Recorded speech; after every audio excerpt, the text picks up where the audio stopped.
चलिए इस वक्त एक बड़ी खबर आपको बताने जा रहे हैं। दरअसल अफगानिस्तान से इस वक्त की बड़ी अहम जानकारी आपको बता रहे हैं। काबुल से रवाना हुआ वायुसेना का विमान। तो काबुल से भारतीयों को लेकर विमान रवाना हुआ। 120 से ज्यादा लोगों को लेकर विमान रवाना हुआ। विमान में भारतीय दूतावास के कर्मचारी मौजूद, आईटीबीपी के जवान, कुछ मीडिया कर्मी भी विमान में। दोपहर तक दिल्ली पहुंचेगा वायुसेना का विमान। और इस वक्त की बड़ी खबर फिलहाल आपकी टीवी स्क्रीन पर है। अफगानिस्तान पर तालिबान के कब्जे के बाद अब पूरी दुनिया की नजर वहां के हालातों पर टिकी हुई है और भारत समेत बाकी देश भी अपने अपने नागरिकों को बाहर निकालने की कोशिश में है। भारत ने बीते दिन भी कुछ लोगों को बाहर निकाला और आज फिर से यही मिशन जारी रहेगा। काबुल से रवाना हो चुका है विमान। तो हमारी संवाददाता कविता जोशी इस खबर पर ज्यादा जानकारी के लिए हमारे साथ लाइव जुड़ी हुई हैं। कविता, विमान रवाना हो चुका है, दोपहर तक दिल्ली पहुंचेगा वायुसेना का विमान। फिलहाल क्या कुछ जानकारी विस्तार से हमारे तमाम दर्शकों को बताइए।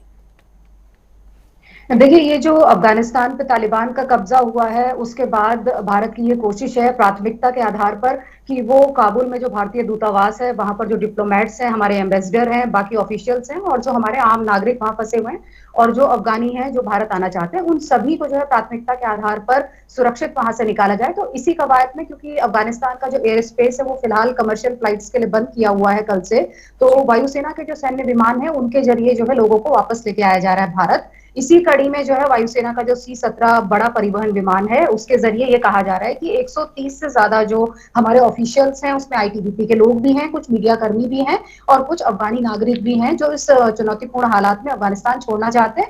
उसको लेकर के इस विमान ने अब से थोड़ी देर पहले काबुल से उड़ान भर ली है भारत के लिए और अब कभी भी ये जो है इंदिरा गांधी अंतर्राष्ट्रीय हवाई अड्डे पर लैंड कर सकता है। जी, और कविता, क्योंकि विदेश मंत्री एस जयशंकर ने भी ट्वीट किया और इसकी तरफ से उनकी तरफ से भी ट्वीट में कहा गया कि हर हालात पर नजर रखी जा रही है। हेल्पलाइन नंबर भी जारी किया गया, ईमेल आईडी भी यहाँ पर जारी की गई है।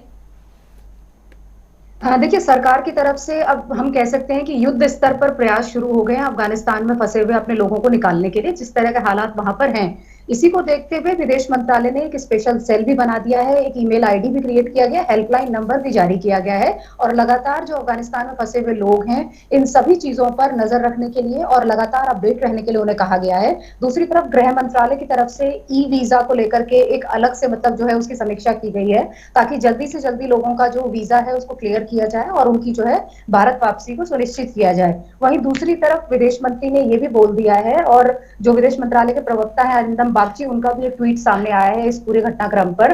उन्होंने ये कहा है कि हमारी पहली प्रायोरिटी ये है, पहली प्राथमिकता है कि अफगानिस्तान में जो भारत का दूतावास है काबुल में, हमारे जो एम्बेसडर हैं काबुल में और जो हमारे बाकी ऑफिशियल्स हैं एम्बेसी के, उनको हम प्रायोरिटी के आधार पर सुरक्षित तरीके से वहां से निकालेंगे। ये हमारी कोशिश है। सरकार इस पूरे घटनाक्रम की जो है निगरानी रख रही है, कड़ी निगरानी रखे हुए है, लेकिन सरकार ने अभी जो है काबुल में हमारी एम्बेसी हम खाली कर रहे हैं लेकिन उसको बंद करने का निर्णय जो है वो नहीं लिया। जी कविता, क्योंकि पहले की अगर बात करें तो पहले भी यहाँ पर भारतीय लोगों को लाया गया और ऐसे में आज फिर से विमान के जरिए 120 से ज्यादा लोग आने वाले हैं। क्या और भी लोग फंसे हैं वहां पर? इसके बारे में क्या कुछ जानकारी मिल पा रही है कविता? देखिए, अभी सरकार की तरफ से ये कहा गया था संसद में कि अफगानिस्तान में हमारे 1500 लोग जो हैं वो रह रहे हैं। वो मिशन में भी थे, दूतावास में भी थे, हमारे काउंसलेट्स में भी थे, कुछ लोग व्यापार कर रहे थे, कुछ लोग वहां पर और कामों में लगे हुए थे। तो धीरे धीरे करके उनकी वापसी हुई है। अब इसके बाद भी मुझे लगता है कि कुछ और लोग भी हैं जिनको जो है हम प्राथमिकता के आधार पर लेकर आएंगे और हमारी सरकार की तरफ से ये आश्वासन और ये इंस्ट्रक्शन भी हम कह सकते हैं एम्बेसी को दे दिया गया है काबुल में कि जो भी लोग हैं वो केवल दूतावास के अंदर ही रहें और सरकार ये पूरी व्यवस्था करेगी कि उनको जो है दूतावास से सुरक्षित तरीके से काबुल एयरपोर्ट पर लाया जाए और वहां से उनकी वापसी सुनिश्चित हो। एम्बेसी से बाहर कोई भी नागरिक ना निकले क्योंकि हालात इतने खराब हैं कि कोई भी जो है घटना हो सकती है जिससे बहुत ज्यादा नुकसान हो सकता है। हालात काफी चिंताजनक है, इसलिए सबकी वापसी होगी। अभी फिलहाल 130 का लॉट आ रहा है, 130 से अधिक बताए जा रहे हैं, लेकिन कुछ लोग और भी अभी वहां पर हैं जिनको जो है भारत लाया जाना है। तो ये पूरी कोशिश है सरकार की कहीं ना कहीं और ये मुझे लगता है कि क्रमवार ढंग से अब वायुसेना के विमानों के जरिए ही लोगों को वापस लाया जाएगा क्योंकि फिलहाल कमर्शियल फ्लाइट्स को तो बंद कर दिया गया। जी, और कविता, क्योंकि दोपहर तक दिल्ली पहुंचेगा ये विमान वायुसेना का, क्या एग्जैक्ट टाइमिंग साफ हो पाई है कि कब तक पहुंचेगा? देखिए, जो सामान्य जो रूट होता है अफगानिस्तान से भारत का वाया पाकिस्तान, अगर एयरक्राफ्ट आ रहा है तो उसको 1 घंटे का समय लगता है, ज्यादा समय नहीं लगता है। लेकिन क्योंकि अभी इस तरह की भी बातें सामने आ रही है कि अफगानिस्तान से जो एयरक्राफ्ट इंडिया के लिए आ रहे हैं उनको पाकिस्तान ने अपना एयर स्पेस नहीं उपलब्ध कराया है, तो वो वाया पाकिस्तान के से आने की बजाय वो वाया ईरान होते हुए भारत आ रहे हैं। तो लगता है कि मतलब 1 घंटे से थोड़ा और अधिक का वक्त लगे, लेकिन ज्यादा समय नहीं लगेगा। मुझे लगता है कि अब से कुछ ही देर में विमान जो है यहाँ इंदिरा गांधी अंतर्राष्ट्रीय हवाई अड्डे पर लैंड करेगा भारतीयों को लेकर। जी। और कविता, क्योंकि बीते दिनों जो तस्वीरें सामने आई थी, भगदड़ वहां पर देखने को मिली एयरपोर्ट में, लोग किस तरह से भाग रहे थे अपनी जान को बचाने के लिए, देश छोड़ने के लिए, और यहाँ पर 60 देशों की तरफ से भी अपील की गई थी तालिबान से कि जो लोग देश छोड़ना चाहते हैं उनको जाने दें। कविता, देखिए, सार्क देशों के अलावा दुनिया के 60 देशों ने जो है अफगानिस्तान में तालिबान से ये अपील की है कि जो भी मिशन के लोग हैं, दूतावास के लोग हैं, या जो भी लोग अफगानिस्तान के आम नागरिक छोड़ना चाहते हैं अफगानिस्तान को मौजूदा हालात में, उनको जो है शांतिपूर्ण तरीके से निकलने दिया जाए। और कल का एक घटनाक्रम बहुत ही महत्वपूर्ण है।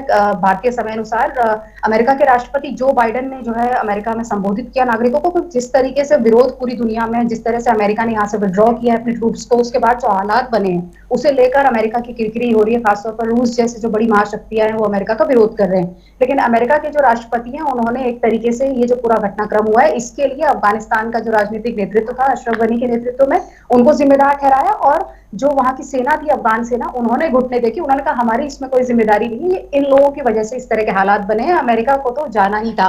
तो कहीं ना कहीं लोगों में फिलहाल डर है, खौफ है, लोग निकलना चाहते हैं क्योंकि तालिबान की जिस तरह से सोच रही है, जिस तरह से उनकी मानसिकता रही है, उसे देखते हुए लोग वहां से फिलहाल निकलना चाहते हैं। और हालात अभी भी चिंताजनक है, लोगों में एक तरीके से डर का माहौल है, चाहे वो आम अफगानी नागरिक हो या फिर बाकी देशों के जो लोग जो वहां से जाना चाहते हैं वो है। और जो कल का जो घटनाक्रम जो आपने भगदड़ की बात की थी, उसमें भी जो फायरिंग की घटना हुई है उसमें 5 लोगों के मारे जाने की खबर है और कुछ लोग घायल भी हुए हैं, ऐसा बताया जा रहा है। लेकिन फिलहाल जो अमेरिकी फोर्सेज है उन्होंने काबुल एयरपोर्ट को पूरी तरीके से टेक ओवर कर लिया है। एटीसी का कंट्रोल भी अब लगभग उन्हीं के हाथ में आ गया है, क्योंकि अमेरिका ने पहले ही ये कहा है कि हम अपने लोगों को और बाकी देशों के जो लोग हैं उनको सुरक्षित निकालने के लिए काबुल एयरपोर्ट का कंट्रोल अपने हाथ में लेंगे। तो वो तालिबान के साथ बातचीत है तो वो कर रहा है। बाकी रूस का इसमें एक बहुत ही महत्वपूर्ण पहलू सामने आया है कि रूस ने अब खुलकर जो है तालिबान को हम कह सकते हैं कि समर्थन करना शुरू कर दिया है। जहां एक तरफ दुनिया के जो बाकी देश हैं वो दूतावास अपने मिशन को फिलहाल बंद कर रहे हैं, खाली कर रहे हैं, वहां से लोगों को निकाल रहे हैं, लेकिन रूस का जो दूतावास है अफगानिस्तान में उसको तालिबान के जो लड़ाके हैं वो गार्ड कर रहे हैं, वो सुरक्षा प्रदान कर रहे हैं। तो ये चीन, पाकिस्तान और ईरान जैसे देशों के समर्थन के बाद अब रूस का जो खुला समर्थन है वो तालिबान को मिलता हुआ दिखाई दे रहा है। जी कविता, और विदेश मंत्रालय ने जो स्पेशल सेल बनाया है, मैं चाहती हूँ आप एक बार दर्शकों को बताएं कि किस तरह से स्पेशल सेल ये काम करेगा, क्या कुछ रहेगा इसमें। देखिए, स्पेशल सेल उन्होंने क्रिएट किया है, उसमें उन्होंने एक हेल्पलाइन भी लोगों को दिया हुआ है और हेल्पलाइन नंबर है, लोग उस पर कॉल करके जो है हमारी एम्बेसी से कांटेक्ट कर सकते हैं और जो भी जानकारी लेना चाहते हैं वो ले सकते हैं। यहाँ भारत में भी जो है वो एक तरीके से कोऑर्डिनेशन का काम करेगा कि अगर वहां किसी को जानकारी चाहिए तो वो भी मिलेगी। और भारत का जो विदेश मंत्रालय है वो भी लगातार जो है लोगों के संपर्क में रहेगा। उसमें मोबाइल नंबर भी दिया है विदेश मंत्रालय ने और उसमें ईमेल आईडी भी आपको दी हुई है, वो भी दिया हुआ है। आप अगर कॉल करके कोई जानकारी चाहते हैं तो वो भी आपको मिलेगी। अगर काबुल में आपका संपर्क ना हो पाए दूतावास से तो सीधे विदेश मंत्रालय जो है इसकी निगरानी करेगा। कुछ अधिकारियों को भी तैनात किया गया है कि जिससे वो लगातार संपर्क में रहें और लोगों में डर ना हो, लोगों में किसी तरह का कोई भय ना हो, कोई डर ना हो, लोगों की सुरक्षित वापसी हो सके, इस तरह का एक आश्वासन देने के लिए ये सेल बनाया गया है। कोशिश यही है कि जो भी लोग हैं उनकी शांतिपूर्ण तरीके से भारत वापसी हो भारतीयों की, और जो आम अफगानी नागरिक आना चाहते हैं या कोई और आना चाहता है तो उनकी शांतिपूर्ण तरीके से वापसी हो, उन्हें किसी तरह की कोई समस्या ना हो। जो इसका मूल उद्देश्य है इस सेल के गठन का वो यही है।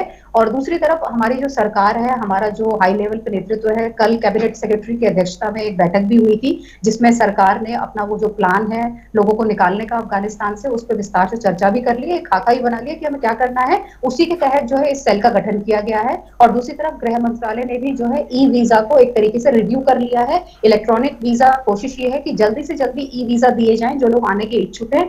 और अभी पहली प्रायोरिटी ये है कि हम अपने लोगों को कैसे भी करके वहां से जो है तुरंत निकाल लें सुरक्षित तरीके से। कविता, मैं आपको रोकना चाहूंगी क्योंकि इसी बीच एक बड़ी खबर अपने तमाम दर्शकों को बताना भी जरूरी, आप हमारे साथ बने रहिए। इस बीच एक बड़ी खबर फिलहाल आपको बता रहे, एनएसए, अजीत डोभाल ने अमेरिका एनएसए से बात की है। इस वक्त की बड़ी खबर आपकी टीवी स्क्रीन पर। अफगानिस्तान के हालात पर चर्चा हुई और चर्चा यहां पर हुई है। बता दें कि भारतीयों को अफगानिस्तान से निकालने पर यह बातचीत हुई है। भारतीय लोगों को अफगानिस्तान से निकालने के लिए बातचीत हुई।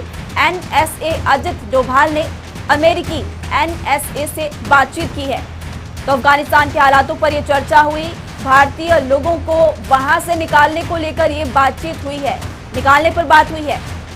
इस वक्त की बहुत ही बड़ी खबर आपकी टीवी स्क्रीन पर अफगानिस्तान से जुड़ी हुई। एनएसए अजीत डोभाल ने अमेरिका के एनएसए से बात की। कविता सैनी हमारे साथ लगातार बनी हुई। कविता, हालातों को लेकर यहां पर चर्चा हुई, भारतीय लोगों को कैसे निकालना है उसको लेकर के यहां से बातचीत हुई। देखिए, ये जो अमेरिका के साथ हमारी बातचीत हो रही है, इसका मूल कारण यही है कि अमेरिका, क्योंकि अब काबुल एयरपोर्ट की जो सुरक्षा है वो उन्हीं के हाथ में आ गई है पूरी तरीके से। उन्होंने अमेरिकी राष्ट्रपति ने भी ये कहा है, उनके विदेश मंत्री एंथनी ब्लिंकन ने भी एक कल विदेश मंत्री एस जयशंकर से बातचीत की है और उसमें उन्होंने यही बताया है, यही कहा है विदेश मंत्री को भारत के, कि जो भी मतलब अमेरिका के लोग हों, अमेरिका के सैनिक हों या बाकी नागरिक हों, और जो नाटो फोर्सेस के लोग हों या फिर बाकी देशों के जो लोग हों, अमेरिका की कोशिश यही है कि सबकी शांतिपूर्ण तरीके से वापसी होगी। अमेरिका जो है इसको पूरी तरीके से मॉनिटर कर रहा है और इसी कवायद में जो है हमारे जो राष्ट्रीय सुरक्षा सलाहकार है अजीत डोभाल, उन्होंने अमेरिका के जो एनएसए हैं उनके साथ आज बातचीत की है। तो ये अभी, क्योंकि जो संयुक्त राष्ट्र है वहां पर भी आतंकवाद और जो अंतर्राष्ट्रीय शांति का जो मसला है उसको लेकर के महत्वपूर्ण बैठकें होने वाली हैं। विदेश मंत्री भी न्यूयॉर्क में है इसको लेकर के, और इसी परिप्रेक्ष्य में क्योंकि अमेरिका ये कह रहा है कि वो अपने लोगों को लाने के लिए, और जो नाटो गठबंधन की जो सेनाएं हैं, वहां के जो लोग हैं बाकी देशों के,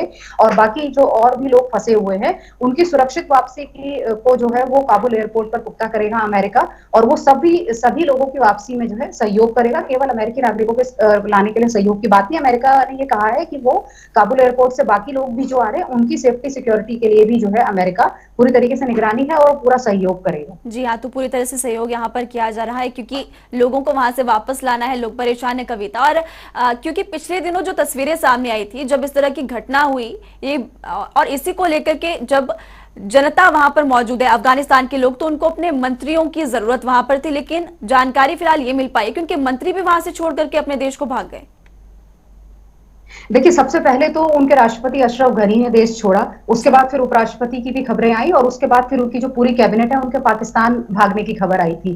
तो ये मतलब कहीं ना कहीं एक तरीके से शर्मसार करने वाली घटना है कि जिस लोकतंत्र की अफगानिस्तान ने बात की थी और अमेरिका ने भी उसको स्थापित करने में जो है अहम भूमिका निभाई थी, उसी लोकतंत्र को जो है इन लोगों ने एक ही झटके में जो तालिबान लड़ाके हैं उनके सामने सरेंडर कर दिया और ये अपने ही लोगों को छोड़ करके, अपने ही नागरिकों को छोड़ के ये लोग देश से भाग गए। तो कहीं ना कहीं जो अफगानिस्तान के लोग हैं, नागरिक हैं, उनमें जो डर है, जो भय है, उसको बढ़ावा देने में इन लोगों का भी बहुत बड़ा योगदान है और अफगान फोर्सेस का भी योगदान है, जिन्होंने मतलब पलक झपकते तालिबान लड़ाकों के सामने सरेंडर कर दिया। और तमाम तस्वीरें, तमाम सोशल मीडिया पे वीडियोस भी हमने देखे थे कि किस तरीके से जो अफगान फोर्सेस के बड़े जो कमांडर्स हैं, उनकी जो फोर्स है वो किस तरीके से आत्मसमर्पण कर रही थी, और इसी से शायद जो है तालिबान को बल मिला और उसने 20 दिन के अंदर राजधानी काबुल तक को पहुंचा और तालिबान के जो अलग अलग प्रांत हैं, 34 प्रांत, वहां उसका जो है कब्जा हो गया। जी, तो हालात बहुत ही खराब वहां पर होते जा रहे हैं और इसी बीच क्योंकि वायुसेना का विमान 11 बजे तक यहां पर पहुंच जाएगा और उसके बाद स्थिति साफ हो पाएगी। कविता, शुक्रिया इस तमाम जानकारी के लिए। तो इस वक्त की बड़ी खबर आपको बताई हमने कि आईटीबीपी के जवान और कुछ मीडिया कर्मी भी विमान में दोपहर तक यानी कि 11 बजे तक दिल्ली पहुंच जाएंगे। इसी बीच